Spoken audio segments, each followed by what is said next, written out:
Assalamualaikum warahmatullahi wabarakatuh. Apa kabar teman-teman? Mudah-mudahan teman-teman selalu dalam lindungan Allah Subhanahu wa taala. Amin ya rabbal alamin. Kali ini aku mau sharing lagi pengalaman sholawat atau testimoni sholawat dari salah satu subscriber. Tapi sebelumnya klik dulu ya tombol subscribe-nya, kemudian klik juga gambar loncengnya supaya kalau aku ada video baru teman-teman bisa dapat notifikasi dari YouTube, dan di-share juga sebanyak-banyaknya ke media sosial teman-teman.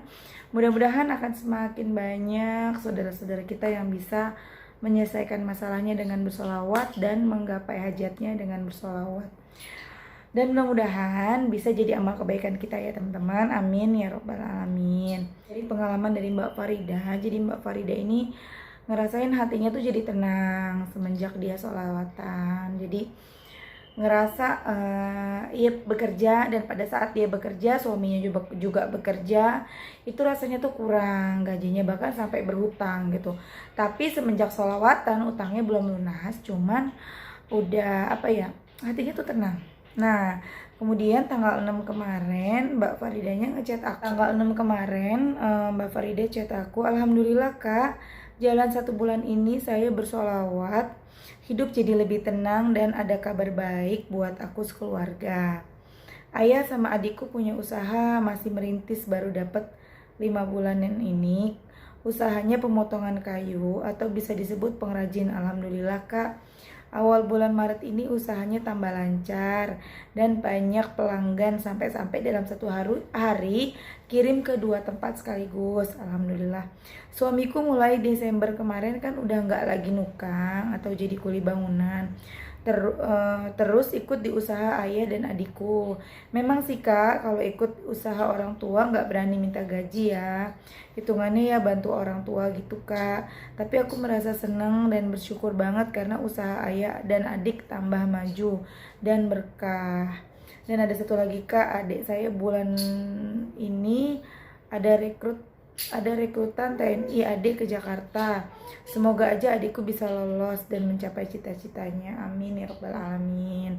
Kemudian buat minta doanya buat aku tambah semangat bersolawat. Terus meski hajatku belum terkabul, tapi aku sudah banyak mendapatkan mukjizat solawat. Masya Allah. Nah, kemudian mbaknya cerita lagi, aku kan setiap kerja bawa tasbih digital. Teman-teman pada bilang, kerja kok bawa tasbih, nanti nggak konsen kerja loh. Aku cuma senyum aja, nggak jawab apa-apa. Gimana solusinya gitu kan Mbak Farida tanya. Aku jawab dulu ya solusinya.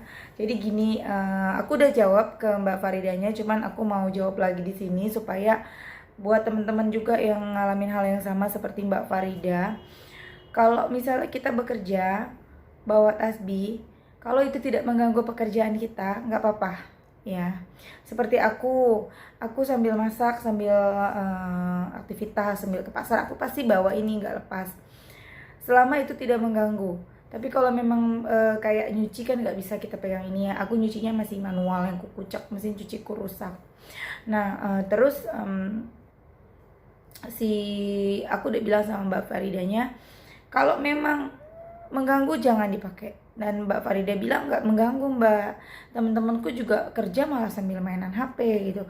Kalau memang tidak mengganggu, tapi sekitar kita merasa risih, merasa nggak suka gitu, lebih baik untuk menjaga hati nggak usah dibawa. Biar kita sholawatan terus di dalam hati kita ataupun lisan kita, biar Allah yang hitung. Gak usah dihitungnya nanti pada saat kita bisa memakai ini tasbih digital. Bisa saat kita sholat kita hitung, tapi pada saat kita bekerja yang gak memungkinkan pegang HP, pegang tasbih, gak usah gitu loh. Bahkan kalau udah ada yang seperti itu, takutnya nanti kita malah jadi jadi ujub, jadi merasa diri lebih soleh gitu. Mereka misalnya ngomongin kita, dia pakai tasbih gitu kan, misalnya ya. Nanti kita dalam hati kita takutnya ada rasa ujub, ih aku nih lebih baik loh. Maksudnya aku ini sholawatan, kamu kok gitu, kok dia gitu ya. Padahal kan aku sholawatan, aku berzikir. Takutnya gitu di hati kita. Kita kan nggak tahu setan lewat ya.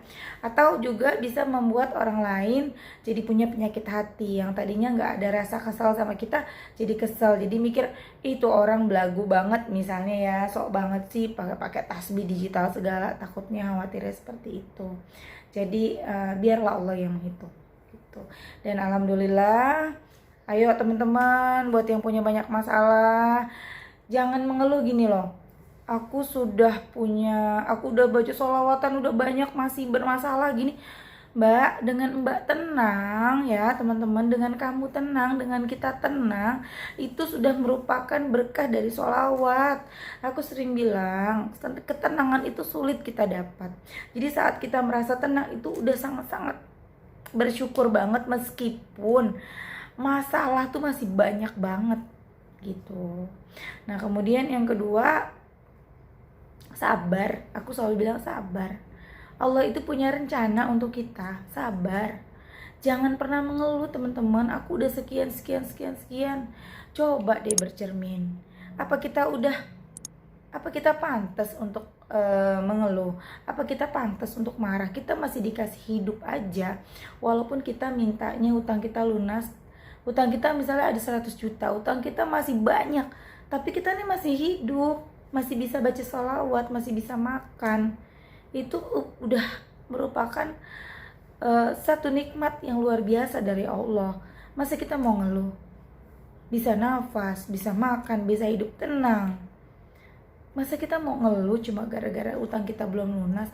Baca lagi dong sholawatnya, banyakin, panjangin, deketin Allahnya, perbaiki hubungan kita dengan Allah. Gitu teman-teman ya, jangan ngeluh aja bisanya.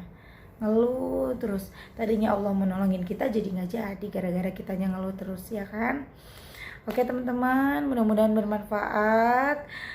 Di-share ya teman-teman sebanyak-banyaknya ke media sosial teman-teman, mudah-mudahan menjadi amal kebaikan kita, dan semakin banyak saudara kita yang termotivasi untuk bersolawat. Buat yang udah gak semangat dalam bersolawat jadi semangat lagi, mudah-mudahan ya teman-teman. Kalau gitu terima kasih. Assalamualaikum warahmatullahi wabarakatuh.